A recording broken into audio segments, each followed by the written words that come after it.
The following production is presented by League Infosite and the Credit Union Broadcast Experience, QTV. Hello, I'm Sean Wolbert, bringing you the CU Compliance Connection by Infosite on QTV. This presentation will provide information on a Board of Directors' responsibilities and is presented in conjunction with the board responsibility information that is available to you on Infosite. Our discussion will review the requirements for board governance that are outlined in the Federal Credit Union Act and through NCUA guidance. A credit union's board of directors is a unique and special position that assists the credit union with guidance and direction to meet the credit union's goals and directives. A credit union's board is typically composed of volunteers and plays a pivotal role in the success of every credit union. The board sets the tone for the credit union and provides the guidance that enables successful operations and service based on the specific needs of each credit union's charter and members. The most important duty of a credit union board is to sustain the general direction and control of the credit union. The board maintains controls of the credit union through regular meetings, management responsibilities, and hiring key people like the CEO. All members of a board must uphold the legal principles of fiduciary duty. Even though directors are volunteers, they are subject to the same responsibilities and liabilities as directors of other types of financial institutions. Fiduciary duties measure a member of the board of directors' conduct in relation to their duties and responsibilities to the credit union. These duties include the duty of care, which requires that directors act with due care in fulfilling their tasks of policymaking and monitoring credit union operations. A board member must use the same degree of care and discretion that they would use for their own affairs. And the duty of loyalty, which requires that directors not use their position for personal advantage and gain. The duty of loyalty requires that business or investment opportunities that properly belong to the credit union cannot be diverted to the personal benefit of the director in a position to make a decision on behalf of the credit union. In 2011, the NCUA provided guidance on the general authorities and duties of federal credit union directors. The purpose of the letter to federal credit unions, number 11 FCU02, was to clarify and document the importance of the duties of credit union board of directors. The guidance contained 6 key provisions for directors. First, the board of directors is responsible for the general direction and control of a federal credit union. The board may delegate operational functions to management, but not the responsibility for the credit union's direction. Second, a director must carry out his or her duties in good faith in a manner reasonably believed to be in the best interest of the membership and with such care, including reasonable inquiry, as an ordinary, prudent person in a like position would use under similar circumstances. Third, a director must administer the affairs of the credit union fairly and impartially and without discrimination in favor or against any particular member. A director must have at least a working familiarity with the basic finance and accounting practices, including the ability to read and understand a credit union's balance sheet and income statement, and the ability to ask, as appropriate, substantive questions of management and auditors. Fifth, a director must direct the operations of the federal credit union in conforming with the Federal Credit Union Act, the NCUA's rules and regulations, and other applicable laws and sound business practices. Finally, a director may rely on information prepared or presented by employees or consultants that the director reasonably believes to be reliable and competent, and who merit confidence in the particular functions that are performed.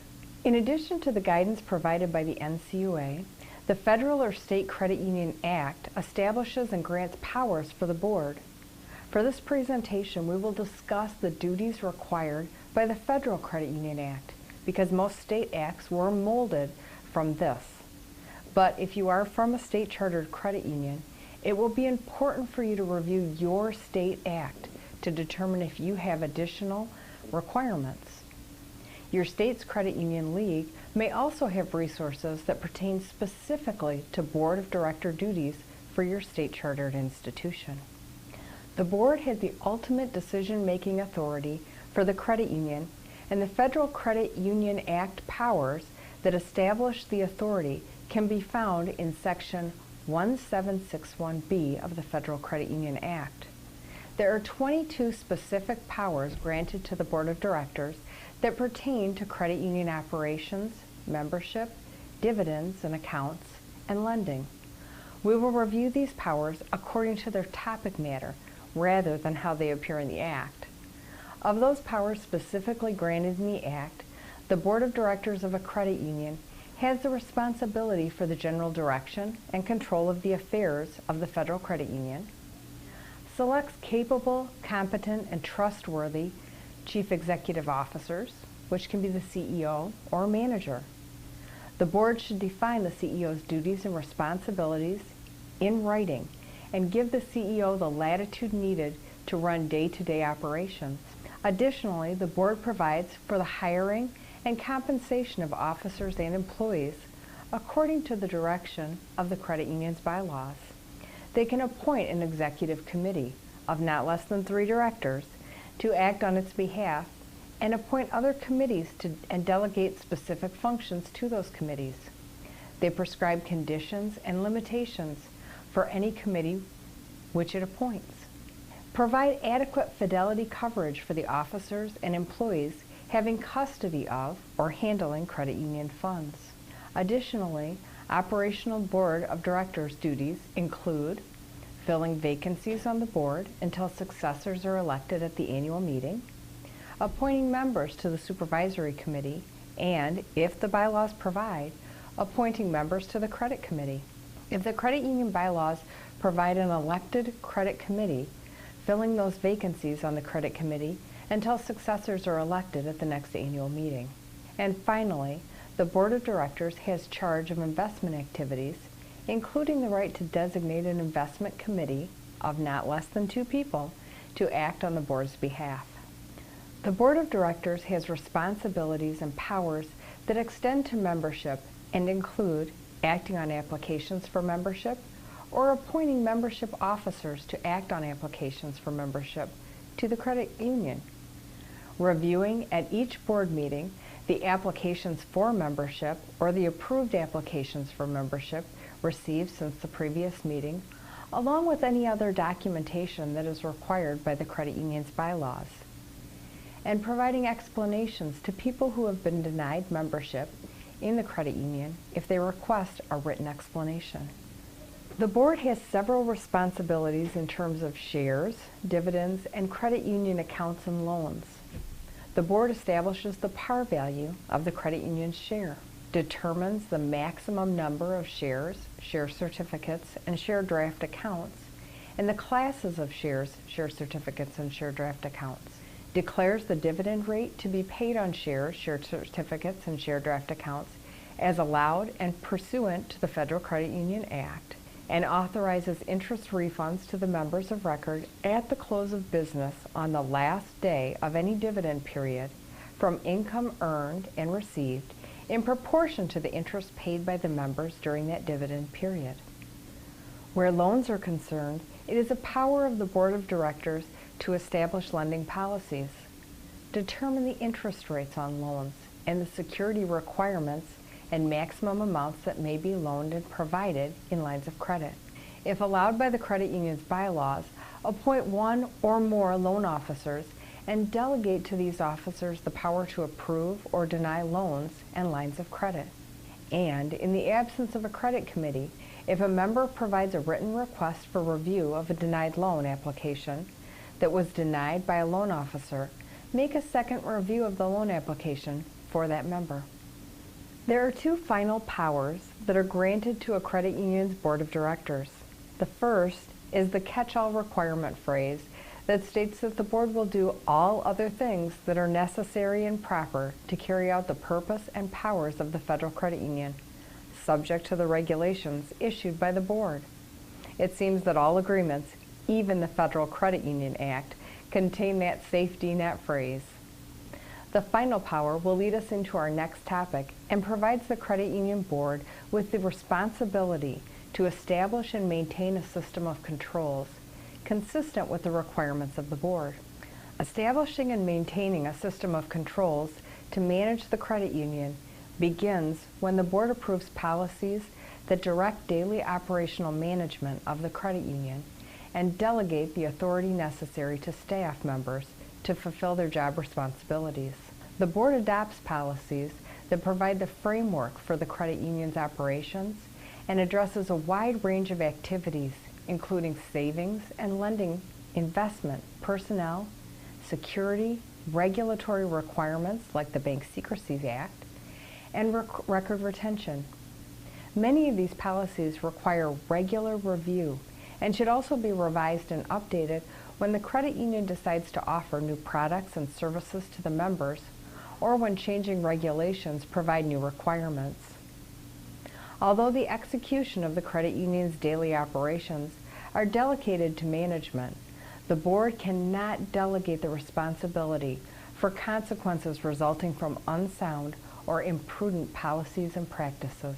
A director of a credit union has a fiduciary duty to the credit union and should have basic financial skills and an understanding of the credit union's financial statements to participate in a meaningful manner in the direction and control of the institution. Although directors are generally uncompensated volunteers who have other important duties that compete for their time, being a credit union director is a commitment which includes understanding the financial statements and the risks and controls of the credit union so that directors can properly exercise authority over the credit union's direction. In the NCUA letter to Federal Credit Unions 11-FCU-02, a minimal guideline was introduced for the director's financial literacy. The minimal requirements state that the director should be able to examine the credit union's balance sheet, income statement, and be able to answer key questions that include, what does this line item mean? Why is it important to the credit union? Is the value of the line item changing over time? And if so, what does that change, either positive or negative, mean? Is the change important to our credit union?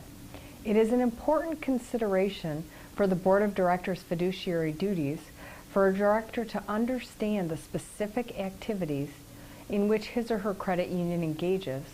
In particular, a director must understand not only how the activities generate revenue for the credit union, but also, and perhaps most importantly, the various risks that are associated with the activities and how they could lead to a financial loss.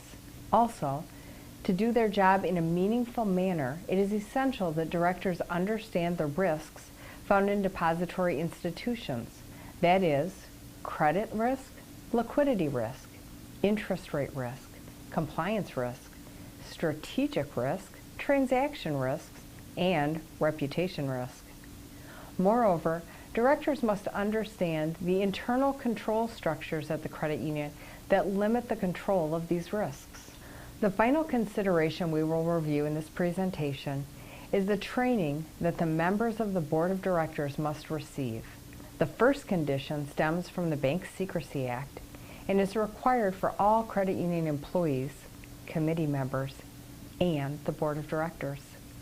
This required training can be customized to meet the specific needs and duties for BSA that the Board of Directors provides. In 2011, based on the NCUA guidance we have discussed previously, federal credit union directors were required to have financial literacy training to ensure that all directors have a basic understanding of their credit union's finances. If a director already understands their credit union's financial statements and risk controls, they are not required to obtain additional training. The training requirement specifically pertained to directors that needed appropriate training to enhance their financial knowledge to enable them to better serve their credit unions. The directors of a federal credit union hold a position of authority and lead the credit union through their actions, policies, and guidance into the future. A knowledgeable, capable, and dedicated board of directors plays an important role in the ultimate success of every credit union. If you would like additional information on director responsibilities, you can find it by visiting Infosite. Please stay tuned to the Compliance Connection for further reviews of topics and new regulatory requirements that affect your credit union. Thank you for joining me. I'm Sean Wolbert with the CU Compliance Connection by Infosite, only on Cube TV. Thanks for watching the #1 compliance program for the credit union community. Stay tuned.